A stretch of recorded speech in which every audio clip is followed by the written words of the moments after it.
Assalamu alaikum students, hoping you all will be fine. Today we are going to start our revision lecture 4. Today we will discuss unit number 16, information handling. It's on book page number 206. Mention the date and day on your page, prepare the notebook. Mention the date and day, mention the unit number 16 and topic information handling. So these are the contents we have to discuss. First of all, we will discuss data, then we will discuss data collection, then types of data, graphs, pictographs, bar graphs. Okay, so first of all, we will discuss what is data. Data can be defined as a collection of numbers about a specific topic or subject. What is data collection? Data collection refers to the methods used to collect data from different sources for a particular purpose. What are the types of data? Data can be classified into two types. First, ungrouped data, and the second, grouped data. Okay, so what are the types of data? We will discuss it briefly. First of all, it's ungrouped data. So ungrouped data is data that is not organized into classes or groups. Grouped data is data that is organized into classes or groups. Okay, listen carefully that you don't have to write the definitions in your notebook for revision work. Okay, so then it's graph, or you can say a graph. So a graph is a pictorial representation of relationship between any two quantities. What is bar graph? In a bar graph, numerical data is represented by horizontal or vertical rectangles called bars. Next is pictograph. Pictures have a greater visual impact. They leave a more lasting impression on the mind of the observer that figures do. So each figure stands for different units. Like this is the pictograph.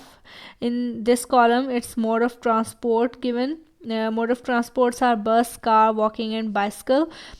Number of students are given here in the form of shapes, and this is the key here, that this one smiley ball represents 3 children. So for here, as you see, mode of transport is bus. For bus there are 3, then 3 plus 3 9, 3 plus 3 9, and 9 plus 3 it's 15. And as you see, there are 1 2 3 4 5 6 and 7 smiley balls here, and each represent 3 children. So 7 threes are 21, means 21 students are using bus as a mode of transport. For this one, it's 1 2 3 and 4, so 3 fours are 12 students are here, which are using car as a mode of transport. So as you see, pictures have a greater visual impact, and they leave long lasting impression on your mind.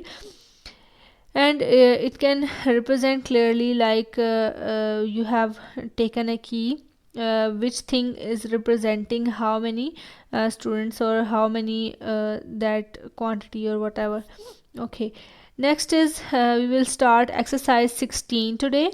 So okay, you have to do complete exercise in your notebook. Okay, you have to complete. Okay, so question number 1 is read the bar graph and answer the following question. Write the statement first in your notebook. Mention the exercise and write the statement first. After that, this is the bar graph. You only have to read the bar graph from the book or from here. No need to draw this, only mention this statement in your notebook. Then write the statements of the questions and answers after this bar graph. No need to draw this bar graph in the notebook. Okay, and all the work will be done in the revision portion. Okay, so on the y-axis, it's expenses in 1000 rupees are given, and on the x-axis monthly expenditures are given. And what are the monthly expenditures? It's food, education, rent, telephone, electricity, miscellaneous, and savings.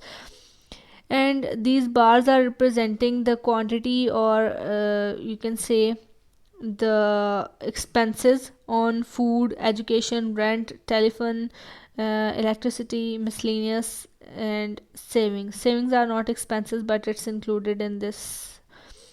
Okay, so as we see the bar of food means he this family or whatever from where they gathered the data on food the expense is 30,000, on education the expense is 25,000, on rent the expense is 20,000, and similarly for all these. Okay, let's move next. This is the same data, or same you can say the graph for our help I have drawn here. So here's the solution.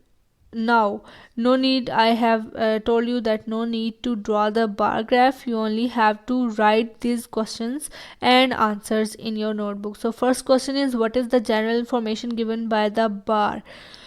Okay, so monthly expenses of a family on different items is given in the bar graph. Okay, next question is, which is most expensive item?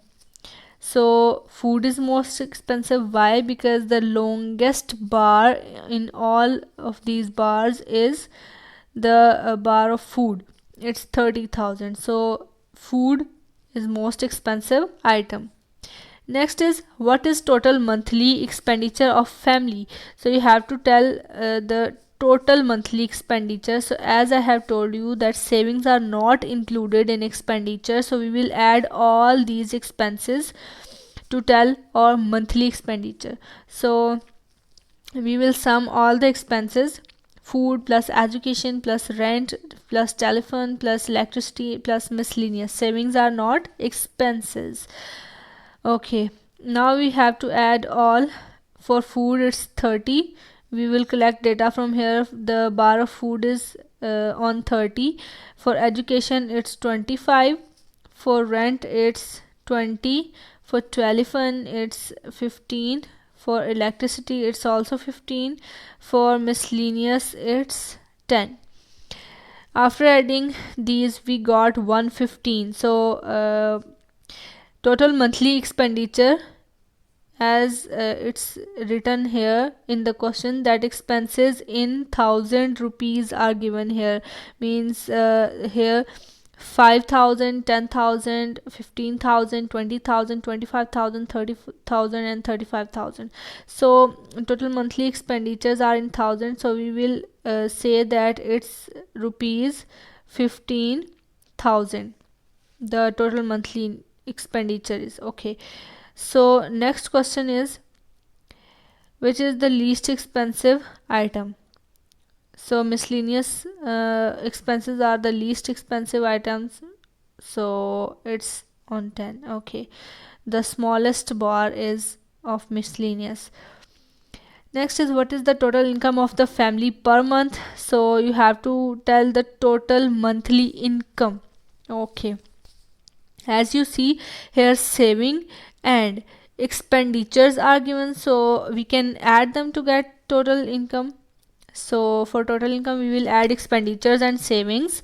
So in expenditures we will add food plus education, rent, telephone, electricity, and miscellaneous, and we will add savings with it. So we will add all the amount. It's as we have found in previous question, it was 115 for expenditures, plus savings are 25. So we will add it, it's 140, and in thousands total monthly income is rupees 1,40,000. Okay, next is question number 2. Read the bar graph and answer the following questions. So no need to draw the bar graph, just listen carefully and read the data. First, on y axis it's number of tickets sold for the charity show, and on x-axis it's city. The data of city is given, it's Bahawalpur, Quetta, Rawalpindi, Multan, and Kasur. Okay, So let's move to the questions. First question is, what is the general information given by the graph? It's given number of tickets sold for the charity show by all the cities. So tickets sold for charity show by agents of different cities. So next is, how many tickets of the charity show were sold by the agents in total? So you have to sum the tickets. Bahawalpur plus Quetta plus Rawalpindi plus Multan plus Kasur. You have to add all these. We will put the values from the this bar graph. The bar of Bahawalpur is touching 100. Quetta is in between 20 and 40, so it will be 30.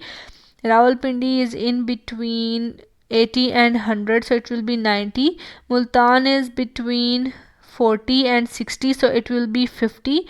And Kasur is 80. So we have written 100, 30, 90, 50 and 80. Now after addition we got 350. In which city was the maximum number of tickets sold? So it's Bahawalpur, because the highest or longest bar is of Bahawalpur. Next question is, in which city was the minimum number of tickets sold? So the lowest bar is for Quetta. For Quetta. Okay. The number of tickets sold in Bahawalpur is twice than that of tickets sold in Multan. Is this true or false? It's true. How it's true? Read the statement carefully again. The number of tickets sold in Bahawalpur is twice than the tickets sold in Multan. So in Multan it's between 40 and 60, it's 50, and in Bahawalpur it's 100. So as you see, it's twice from the tickets sold in Multan. So it's true. Okay. Next is question number 3. Read the bar graph and answer the following questions. So you have to read the bar graph. On y-axis number of participants are given, and on x-axis games are given for football, hockey, basketball and badminton. And here in light pink it's the data of girls, and in shocking pink it's the data of boys. So these in the shocking pink are the data of boys for which are playing football, hockey, basketball and badminton, and in light pink they are the data of girls. Okay, we have read this bar graph. Now let's move to the solution. Okay, so this is the bar graph in it was on the previous slide. So question number 1 is, what is the general information given by the bar graph? As we have read this, so number of boys and girls playing different games. Number of boys and girls playing different games, it's given. So which game is played by the maximum number of boys? Okay, for this one, as you see, for boys blue bars are here, and for girls orange bars are here. So from blue bars we will see which is the highest or longest bar. So this hockey is the longest bar, so we can say that hockey is played by the maximum number of boys. Next is, which game is played by the maximum number of girls? So girls, if girls are in orange, so the highest bar in orange is for badminton. So badminton is the game played by the maximum number of girls. Okay, next question is, which game is played by an equal number of boys and girls? So you have to see which bars are equal for both. So it's for badminton. Next is, which game is played by 4 times as many boys as girls? So how will you know? It's football.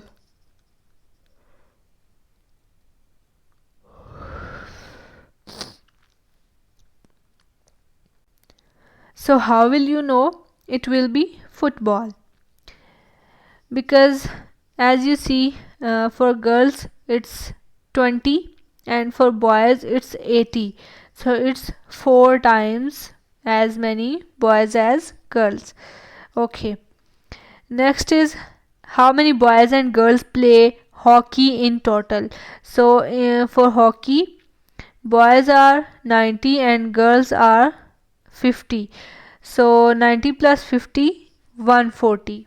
Okay students, next is question number 7. Represent the given information in a horizontal bar graph. So this is the data given. Years are given 2012, 2013, 2014, 2015 and 2016, and TV sets in thousands are given 20, 25, 30, 35 and 40. In thousand means it's 20,000, 25,000, 30,000, 35,000 and 40,000. So we have read the table. Now we have to draw the bar graph in the notebook. So I have drawn the table again here. This is the bar graph we will draw in the notebook. On the y-axis we have to draw year, and on the x-axis we are going to draw TV sets in thousands. So TV sets in thousands are 20, 25, 30, 35 and 40. So we will start from 0 and we will move up to 45, because our highest number is 40, so we will move one step forward from 40. Now here we have drawn all the years 2012, 13, 14, 15 and 16. Now according to the years and according to this data we have to draw the bars. For 2012 we will draw the bar till 20, because for 2012 the TV sets in thousands are 20, means 20,000. For 2013 it's 25, for 2014 it's 30, for 2015 it's 35 and 2016 is for 40. So this is the bar graph you have to draw. Okay students, and now that's all for today. You have to do each and every question in your notebook by yourself. Practice these questions as much as you can. Take care of yourself. Allah Hafiz.